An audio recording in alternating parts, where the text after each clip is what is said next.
जय श्री कृष्णा। आज हम सुनेंगे शरद पूर्णिमा की व्रत कथा। शरद पूर्णिमा पर माँ लक्ष्मी की पूजा अर्चना की जाती है, व्रत रखा जाता है और माता को दूध व मखाने से बनी खीर का भोग अर्पित किया जाता है।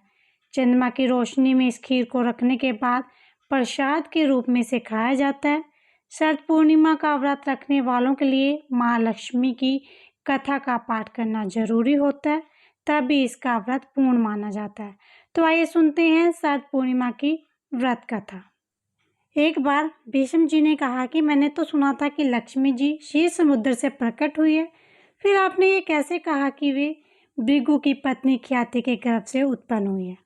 पुलस्त्य जी बोले, राजन, तुमने मुझसे जो प्रश्न किया है उसका उत्तर सुनो।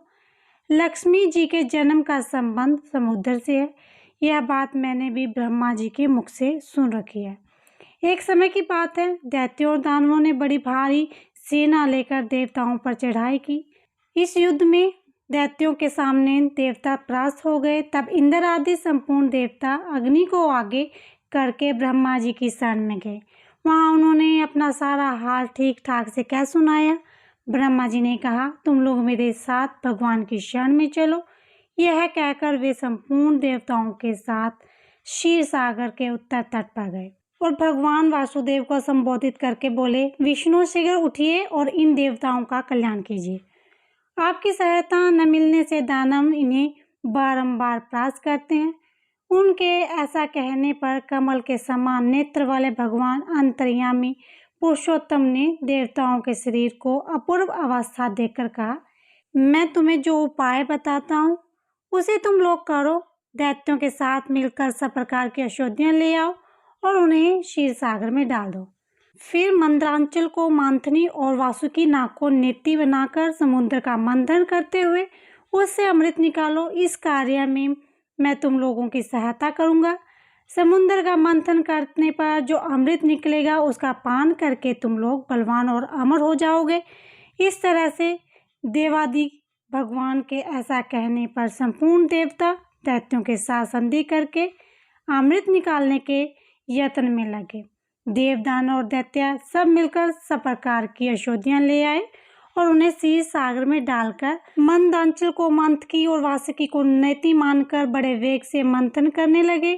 भगवान विष्णु की प्रेरणा से सब देवता एक साथ वासुकी की पूंछ की ओर हो गए और दैत्यों को उन्होंने वासुकी की सिर की ओर खड़ा कर दिया। विषम जी वासुकी के मुख की सांस तथा विषग्नि से झुलस जाने के कारण सब दैत्य निस्तेज हो गए। क्षीर समुद्र के बीच में ब्रह्मावेताओं ने श्रेष्ठ भगवान ब्रह्मा तथा महातेजस्वी महादेव जी के कच्छप रूपधारी श्री विष्णु भगवान की पीठ पर खड़े हो अपनी भुजाओं से कमल की भांति मंदरांचल को पकड़े हुए थे तथा स्वयं भगवान श्री हरि करम रूप धारण करके क्षीर सागर के भीतर देवताओं और दैत्यों के बीच में स्थित थे। वे मंदरांचल को अपनी पीठ पर लिए डूबने से बचाते थे। तदनंतर जब देवता और दानवों ने क्षीर समुद्र का मंथन आरंभ किया, तब सबसे पहले उसे देव पूजित सुरभि कामधेनु का आविर्भाव हुआ, जो कि घी धूप की उत्पत्ति का स्थान मानी गई है। उसके पश्चात वरुणी देवी प्रकट हुई, जिसके मद भरे नेत्र घूम रहे थे। वह पग पग पर लड़खड़ाती चलती थी। उसे अपवित्र मानकर देवताओं ने त्याग दिया। तब वह असुरों के पास जाकर बोली, दानवों, मैं बल प्रदान करने वाली देवी हूँ, तुम मुझे ग्रहण करो। दैत्यों ने उनसे ग्रहण कर लिया। इसके बाद पूर्ण मंथन आरंभ होने पर पराजित कल्प वृक्ष उत्पन्न हुआ, जो अपनी शोभा से देवताओं का आनंद बढ़ाने लगा था। इसके उपरांत 60 करोड़ अप्सराएं प्रकट हुई, जो देवता और दानवों के समान रूप से भोग्य हैं। जो लोग पूर्ण कर्म करके देवलोक में जाते हैं, उनको भी इसके ऊपर समान अधिकार होता है। अप्सराओं के बाद शीतल किरणों वाले चंद्रमा का प्रादुर्भाव हुआ, जो देवताओं को आनंद प्रदान करने वाले थे। उन्हें भगवान शंकर ने अपने लिए मांगते हुए कहा, देवताओं, ये चंद्रमा मेरी जटाओं के आभूषण होंगे। ब्रह्मा जी ने बहुत अच्छा कहकर शंकर जी की बात का अनुमोदन किया। तत्पश्चात कालकूट नामक भयंकर विष प्रकट हुआ। उसे देवता और दानव सबको बड़ी पीड़ा हुई। तब महादेव जी ने स्वच्छता से उस विष को लेकर पी लिया। उसके पीने से उनके कंठ में काला दाग पड़ गया। तभी से वे महेश्वर नीलकंठ कहलाने लगे। क्षीर सागर से निकलने हुए उस विष का जो अंश पीने से बच गया, उसे नागों ने ग्रहण कर लिया। तदंतर अपने हाथ में अमृत से भरा हुआ कमंडल लिए धन्वंतरी जी प्रकट हुई। वे श्वेत वस्त्र धारण किए हुए थे। वैदराज के दर्शन से सबका मन स्वस्थ एवं प्रसन्न हो गया। इसके बाद उस समुद्र से उच्छा अश्व घोड़ा और एरावत नाम का हाथी, ये दोनों क्रमशः प्रकट हुए। उसके पश्चात क्षीर सागर से लक्ष्मी देवी जी का प्रादुर्भाव हुआ, जो खिले हुए कमल पर विराजमान थी और हाथ में कमल लिए हुए थे। उनकी प्रभा चारों ओर छिटक रही थी। उस समय महर्षियों ने श्री सुक्ता का पाठ करते हुए बड़ी प्रशंसा के साथ उनका स्तवन किया। साक्षात क्षीर समुद्र से प्रकट होकर लक्ष्मी जी को एक सुंदर माला भेंट की, जिसके कमल कभी मुरझाते नहीं थे। विश्वकर्मा उनके समस्त अंगों में आभूषण पहना दिए। स्नान के पश्चात दिव्य माला और दिव्य वस्त्र धारण करके जब वे सब प्रकार के आभूषणों से विशोभित हुई, तब इंद्र आदि देवता तथा विद्याधर आदि ने भी उन्हें प्राप्त करने की इच्छा की। तब ब्रह्मा जी ने भगवान विष्णु से कहा, वासुदेव, मेरे द्वारा दी गई इस लक्ष्मी देवी को आप ही ग्रहण करें। मैंने देवताओं और दानवों को मना कर दिया, वे इन्हें पाने की इच्छा नहीं करेंगे। आपने जो स्थिरतापूर्वक इस समुद्र मंथन के कार्य को संपन्न किया है, इससे आप पर मैं बहुत संतुष्ट हूँ। जो कहकर ब्रह्मा जी लक्ष्मी जी से बोले, देवी, तुम भगवान केश के पास जाओ, मेरे दिए हुए पति को पाकर अनंत वर्षों तक आनंद का उपभोग करो। ब्रह्मा जी के ऐसा कहने पर लक्ष्मी समस्त देवताओं के देखते देखते श्री हरि वक्षस्थल में चले गई और भगवान से बोली, देव, आप कभी मेरा परित्याग न करें। संपूर्ण जगत के प्रियतम, मैं सदा आपके आदेश का पालन करती हूँ, आपके वक्षस्थल में निवास करूंगी। यह कहकर लक्ष्मी जी ने कृपापूर्ण दृष्टि से देवताओं की ओर देखा। इससे उन्हें बड़ी प्रशंसा हुई। उधर लक्ष्मी जी के प्रत्युक्त होने पर देवताओं को बड़ा उद्वेग हुआ। उन्होंने झपट कर धन्वंतरी के हाथ से अमृत का पात्र छीन लिया।